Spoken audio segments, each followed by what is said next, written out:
Hi everyone, it's Margaret Manning here. Welcome to 60 in May. This is the place where women over 60 come to be inspired. My guest today is Mel Kobayashi. Mel is a style blogger. She's in Vancouver in Canada, and she has a very unique and wonderful passion for style and clothing, and has a wonderful blog called bagandaberet.com. And she's here today to share with us her conversation about how style can define you, or how you can define your style. So welcome, Mel. Hi. Pleasure to be here.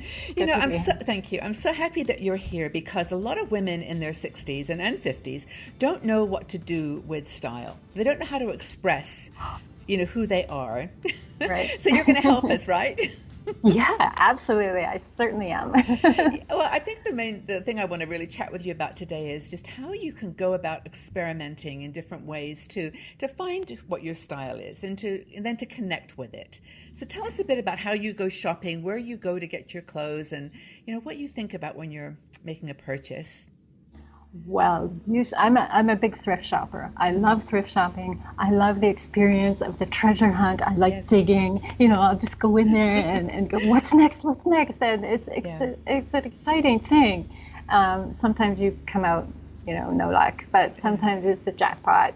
I find that vintage clothing has very high quality compared to the things you would find in a mainstream store, and the prices are cheaper than what you would pay mainstream fast fashion.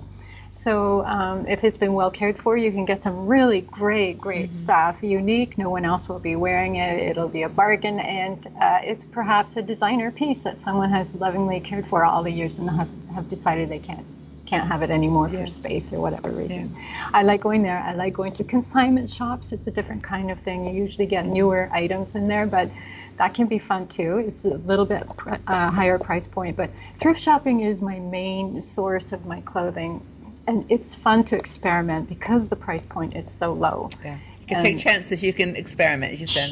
Yeah, you can totally take chances in there. It's just so much fun, especially if you go with girlfriends. You go, oh my God, what is that? So cute. This is hideous. I have to have it. So these things in thrift shops and consignment shops are things that other people have decided was their style. They bought this beautiful suit or this. Then it said to them, that same as you just described, it was like, oh my gosh, I want that. So what about someone though that doesn't know what their style is and is really concerned about how people will judge them, and say, oh, that so-and-so could wear that, but I could never wear that. What would you say to someone? Oh, this is a huge question. A lot of people struggle with that, and I get that a lot when I go out on the street. Oh, I could never wear that. And let me show you some of the things. Okay. These are small things, and these are really, really good way for you if you're struggling. You really want to wear it, but you feel pressure not to wear it. Okay, tights. Okay. Tights are a great way to break into your style sweet spot, right? So here's a great pair. It's like a ombre striped tight. Can you see? Oh my gosh. And you wear that with a long tunic, or do you wear it just however? How would you wear that? Yeah, I can wear it with a dress. I've worn it with dresses. I've worn it with ankle boots, running shoes. It's a staple. It's like a neutral for me. Really cool. I can hear people saying that, because we have this conversation a lot about leggings. It's like it's like almost 50-50. I hate leggings. I'd never be seen dead in them. Or I love leggings. I love my leggings. I would, and they put a long tunic or over something to cover up. But it sounds like you love them.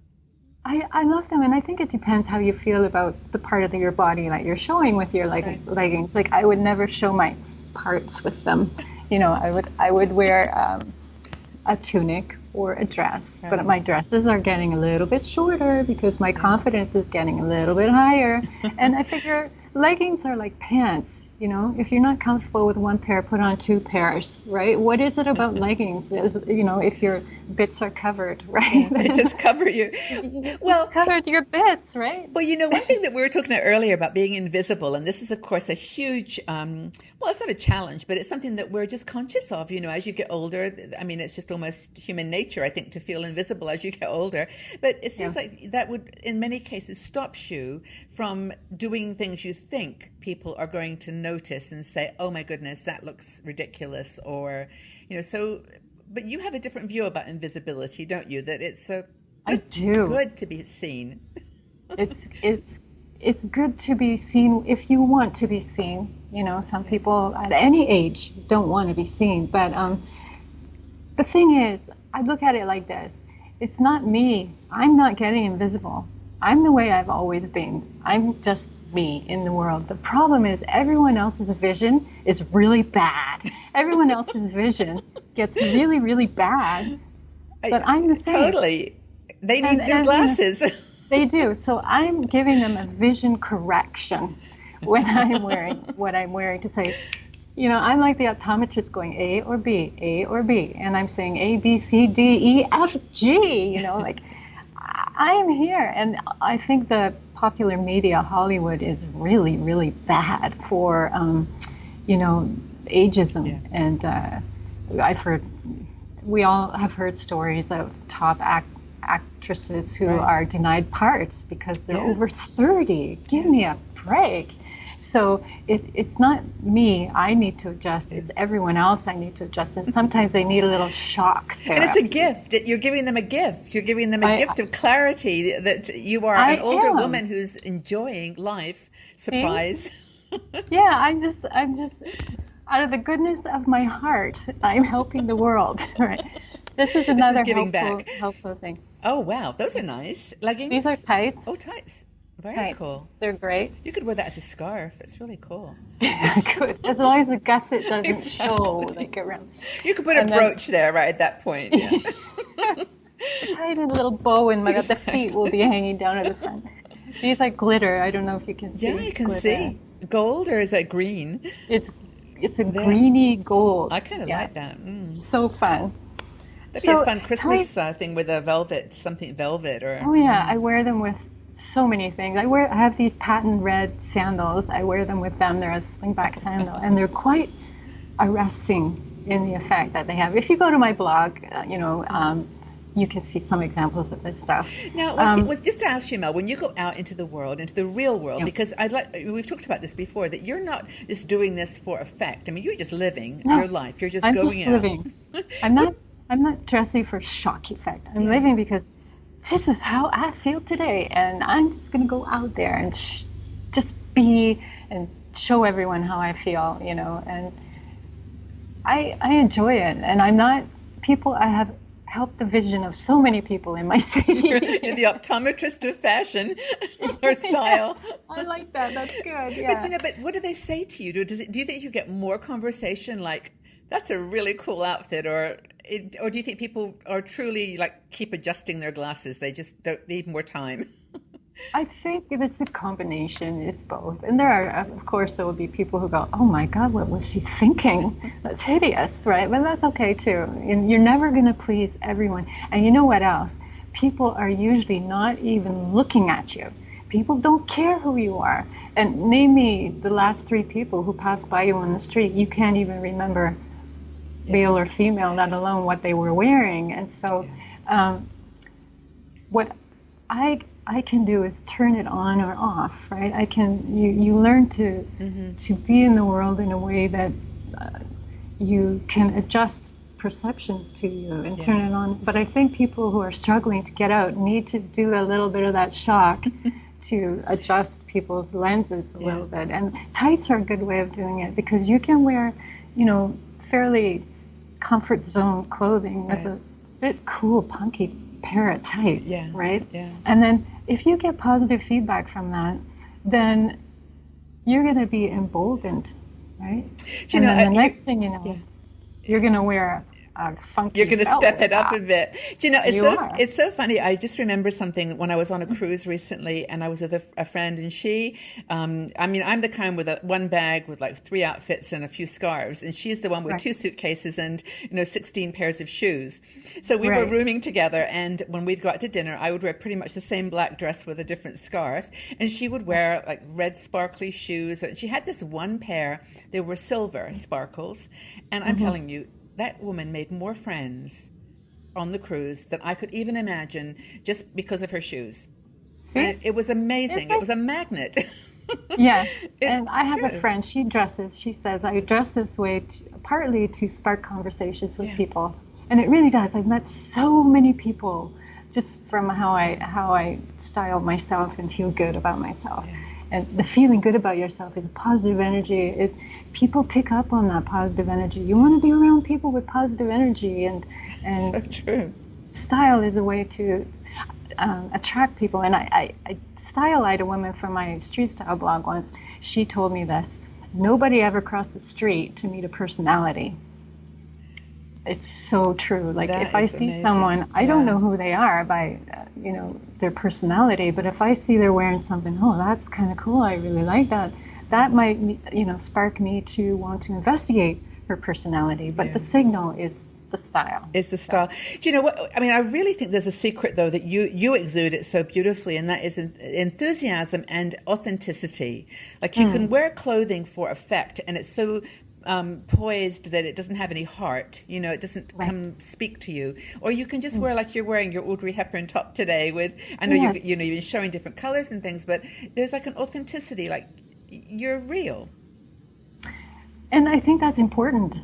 People can sense, as you said, they sense it. And if you're wearing a Halloween, if you wear something that doesn't resonate with you, Yeah. it's like a Halloween costume. But eccentricity, I think, is a gift to others as well as to yourself. And I think the message in this chat, which I'm really enjoying in all of our conversations, is that, just be eccentric if you want. Just forget what other people think about you. Just don't worry, and just let yourself out. Well, as I said, it's self-care, and it's care for the community, because you are affecting the community you're in. It's this huge circle, and if you bring positive energy, then they get a little positive energy, then they spread it to other people, positive energy, and if they give you a compliment, you'll probably compliment them back. And the good thing about, if you're wearing something you're uncomfortable with, a really shortcut to getting more confident is to focus on other people, distract yourself from yourself, and compliment other people. Focus on other people around you and how great they look. Forget about your freaking cool tights. Just forget about it, but say, wow, I love your hat. And then, but not throw away compliments, because that's the worst thing. Just find a real compliment to give. A genuine compliment. Yeah. And then they will reciprocate, probably, maybe, if you're attracted to same like-minded people. And then this whole unstoppable loop of positive energy starts. It's awesome. Yeah. It's also cool because people usually will say to you, if you do that, you've made my day. You really made my day. That is just so beautiful. No one's ever said that I have lovely eyes, or that I've got, it doesn't have to be excessive. It's a simple thing. Like, that's a Really beautiful simple. scarf. Whatever. Did you have other things you were going to show that you've been experimenting with? I have more things. Let's do it. One of my eccentricities, if you like to call it, is I like to decorate my clothes by myself with my own artwork. So I'll thrift a piece and then I'll change it. So this is one of the pieces. This is an Armani jacket. Wow. Okay. And I've And what did you scribbled do? You scribbled all over it. Gosh. With just like fabric pen. That's amazing. What's the fabric, Mel? Is it It's like a vinyl. But it's just vinyl. It's a Wow. lizard. I don't know. Do you know, we should do a whole other talk on that, actually, because this whole thing of, what's it called, upscaling or upsizing or Upcycling. where you take two different things. You take a shirt and you cut one sleeve off and put, something else there, and I mix and love match. doing that. Yeah. Yeah. So what else? I've got, I'm getting so many ideas from you here. It's great. oh, here's some more eccentricity. Okay. More shoes. I don't know where you find these shoes. Those are awesome. These are the Fluvog shoes as well. Yeah, Fluvog. Yeah. I really will. We should put that down on the video there so people can find it, because this shoe store, is that another one? These are shoes that I bought at the thrift shop. They were beige, and then I colored them. Oh, you wrote that. You did that yourself. You're into stripes, aren't you? You like black and white stripes, zebra, the zebra I do. look. I do. You're channeling now zebras. That you mention it. And I like shirts. I like to change my shirts. I'll get these at thrift shops, and then they inspire me to wreck them. And that's the best thing. When you feel comfortable wrecking something, you can really have fun with it. Yeah. But, And I was actually looking the other day at stickers. Where was I? Oh yeah, middle-aged. What does it say? Kitten. kitty. Oh, that's so Middle-aged cute. kitty. So anyway. You've got a line of clothing there. Yeah. Start small with your go to a consignment shop with your friends, and don't be afraid to drop $5, and it might change your life. I'm serious. Do you experiment with brooches and jewelry at all? I mean, I notice you I do. Yeah. I have something back there. Next time we can show it. Yeah, next time. Anyway, I have like 10 or 12 huge necklaces, and I tie them together so I can just put them on with one. Otherwise, I'd be at home all day. But, and makeup? You experiment with makeup? This is my favorite. Oh, yes, I love you. My 12-pack. Is it eyeshadows? It's eyeshadows. It's creamy eyeshadow. I don't like showing the brand name, but if you want to buy it, yeah. The teal is a beautiful color, isn't it? I love that color, that bluey. They're gorgeous. I don't wear cream so often because the lids get older and it doesn't sit quite as well. But this is special occasion eyeshadow because I hate taking makeup off. It's like satanic ritual to take off the makeup, right? Do you know, coconut oil is my secret. Well, I use olive oil, but it's like I should put it on my toothbrush, right? Do you know, I've actually visited your website, and you wear some beautiful blue eyeshadow in one of them. It's just a great picture. I forget which one, but I would suggest for you who are watching this to go out to Mel's website, bagandaberet.com. Yeah. And we'll .blogspot.com. Yeah, it's .blogspot.com. Yeah. And it's I don't think there's too many called a bag and a beret anything. Yeah. So I think people. No, I think you'd find it. People will find you. But it's just so inspirational, and I really want to thank you so much for being so beautifully eccentric and giving us such great ideas, Mel. It's been really a pleasure talking with you. Thank you so much. I've had so much fun, Margaret. I'm off to the thrift store now. Okay. I'll see you there. Take care. See you. Bye. If you enjoyed this video, please subscribe to our 60andMe YouTube channel and also visit our website. We are a strong and dynamic community of women over 60. We're challenging aging stereotypes, and every day we share fascinating stories, interesting questions, and great conversation.